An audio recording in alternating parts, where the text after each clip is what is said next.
விமான சாகசத்தை பார்க்க வந்தவர்கள் பலியான விவகாரத்தில் அரசியல் செய்ய வேண்டாம் என அமைச்சர் மா சுப்பிரமணியன் விளக்கம். 5 பேரும் வெயிலின் தாக்கம் காரணமாகவே உயிரிழந்ததாகவும் விளக்கம்.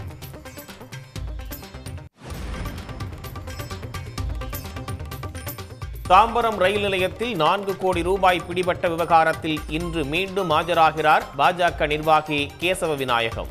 பாஜக நிர்வாகிகள் மேலும் சிலருக்கும் சம்மன் அனுப்ப சிபிசிஐடி போலீசார் முடிவு.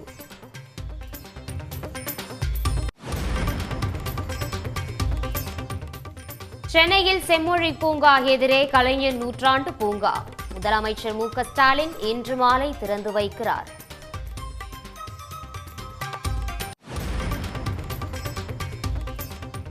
காலாண்டு தேர்வு விடுமுறை முடிந்து பள்ளிகள் திறப்பு. 2ஆம் பருவத்திற்கான புத்தகங்களை இன்றே வழங்க பள்ளிக்கல்வித்துறை நடவடிக்கை.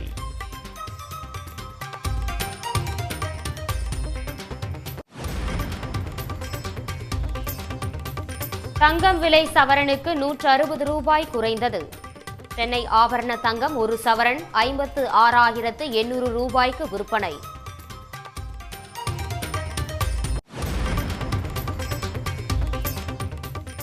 சென்னை பட்டினப்பாக்கம் லூப் சாலையில் உள்ள சாலையோர மீன் கடைகள் அகற்றம். புதிதாக கட்டப்பட்ட மீன் அங்காடிக்கு செல்ல அறிவுறுத்தல்.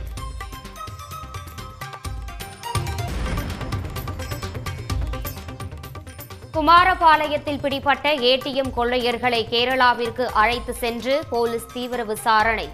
திருச்சூர் அருகே தாணிக்குடம் ஆற்றில் இருந்து ஏடிஎம் எந்திரங்களின் உதிரி பாகங்கள் கண்டுபிடிப்பு.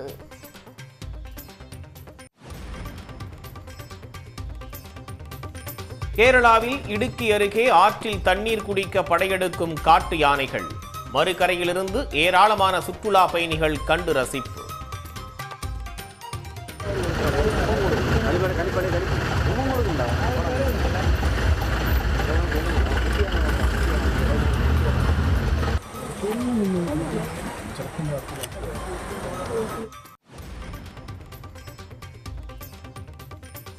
திருப்பதி ஏழுமலையான் கோயிலில் கற்பக விருட்ச வாகனத்தில் மலையப்ப சுவாமி வீதி உலா.